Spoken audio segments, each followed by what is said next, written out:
बांग्लादेशी शरणार्थियों के लिए गृह मंत्रालय एमएचए की चेतावनी, विस्तार से विश्लेषण। भारत में अवैध रूप से रह रहे बांग्लादेशी शरणार्थियों और अप्रवासियों को लेकर केंद्र सरकार ने हाल ही में सख्त निर्देश जारी किए हैं। गृह मंत्रालय ministry of home affairs MHA ने राज्यों और केंद्र शासित प्रदेशों को बांग्लादेश और म्यांमार से आए अवैध प्रवासियों की पहचान, दस्तावेज सत्यापन और निर्वासन के लिए स्पष्ट दिशा निर्देश दिए हैं। ये कदम देश की आंतरिक सुरक्षा, संसाधनों की रक्षा और नागरिकता कानूनों के पालन के लिए उठाया गया है। नीचे इन निर्देशों और चेतावनियों का विस्तार से विश्लेषण। 1. 30 दिन की समय सीमा, दस्तावेज सत्यापन और पहचान। गृह मंत्रालय ने सभी राज्यों और केंद्र शासित प्रदेशों को निर्देश दिया है कि वे बांग्लादेश और म्यांमार से आए अवैध प्रवासियों की पहचान करें और उनके दस्तावेजों की जांच 30 दिनों के भीतर पूरी करें। यदि कोई व्यक्ति खुद को भारतीय नागरिक बताता है तो उसके प्रमाण पत्रों का सत्यापन निर्धारित समय में करना अनिवार्य है। यदि 30 दिन के भीतर दस्तावेज सत्यापित नहीं होते तो ऐसे व्यक्तियों को निर्वासित रिपोर्ट किया जाएगा। 2. अवैध प्रवासियों के लिए डिटेंशन सेंटर। राज्यों और केंद्र शासित प्रदेशों को जिला स्तर पर पर्याप्त डिटेंशन सेंटर, हिरासत केंद्र स्थापित करने के निर्देश दिए गए हैं, जहां निर्वासन की प्रक्रिया पूरी होने तक संदिग्ध प्रवासियों को रखा जाएगा। इन सेंटरों में प्रवासियों को अधिकतम 30 दिन तक रखा जा सकता है, जब तक कि उनके दस्तावेजों की पुष्टि न हो जाए। 3. रिकॉर्डिंग और रिपोर्टिंग की व्यवस्था।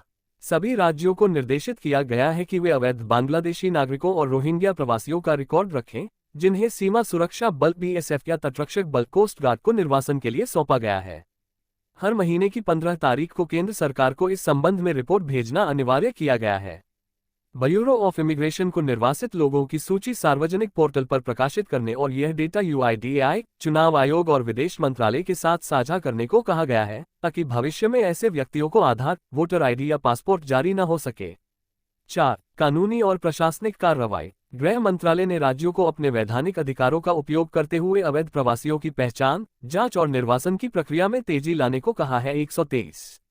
प्रत्येक जिले में पुलिस के अधीन एक विशेष टास्क फोर्स गठित करने के निर्देश दिए गए हैं, जो अवैध प्रवासियों का पता लगाए, उनकी पहचान करे और निर्वासन की प्रक्रिया को अंजाम दे।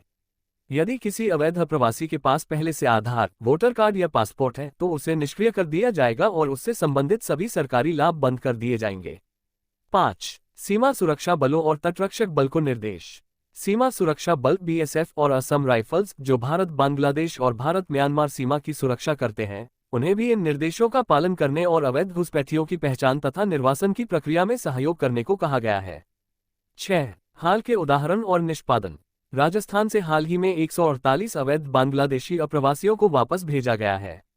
गुजरात में सूरत और अहमदाबाद में तलाशी अभियान चलाकर लगभग 6,500 लोगों को हिरासत में लिया गया। असम के माटिया डिटेंशन कैंप में बंद बांग्लादेशी और रोहिंग्या कैदियों को पुशबैक के तहत सीमा पार भेजा गया है। 7. राष्ट्रीय सुरक्षा और सरकार की मंशा। केंद्रीय गृह मंत्री अमित शाह ने फरवरी 2025 में स्पष्ट कहा था कि अवैध घुसपैठियों का मुद्दा राष्ट्रीय सुरक्षा से जुड़ा है और इससे सख्ती से निपटना जरूरी है। सरकार का मानना है कि अवैध प्रवासी न केवल संसाधनों पर बोझ डालते हैं, बल्कि सुरक्षा के लिए भी खतरा पैदा करते हैं। 8. नागरिकता कानून के तहत परिभाषा। नागरिकता अधिनियम के अनुसार अवैध प्रवासी वह विदेशी है जो बिना वैध पासपोर्ट या यात्रा दस्तावेजों के भारत में प्रवेश करता है या वैध दस्तावेजों के साथ प्रवेश करने के बावजूद निर्धारित अवधि से अधिक समय तक भारत में रहता है।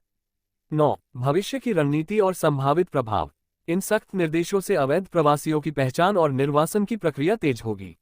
भविष्य में ऐसे व्यक्तियों को भारतीय नागरिकता, सरकारी लाभ या दस्तावेज प्राप्त करना मुश्किल होगा। राज्यों को केंद्र के साथ लगातार समन्वय बनाकर रिपोर्टिंग और कार्रवाई सुनिश्चित करनी होगी। निष्कर्ष, गृह मंत्रालय की यह चेतावनी और दिशा निर्देश स्पष्ट रूप से दर्शाते हैं कि भारत सरकार अवैध बांग्लादेशी और म्यांमार से आए अप्रवासियों के खिलाफ सख्त रुख अपनाए हुए है। 30 दिन की समय सीमा, डिटेंशन सेंटर, रिकॉर्डिंग और रिपोर्टिंग की व्यवस्था और कानूनी कार्रवाई, इन सभी उपायों का उद्देश्य देश की सुरक्षा, संसाधनों और नागरिकता व्यवस्था को मजबूत करना है। राज्यों और केंद्र शासित प्रदेशों को इन निर्देशों का पालन करना अनिवार्य है, ताकि अवैध अप्रवासियों की समस्या का समाधान प्रभावी ढंग से हो सके और भारत की सीमाओं की सुरक्षा बनी रहे।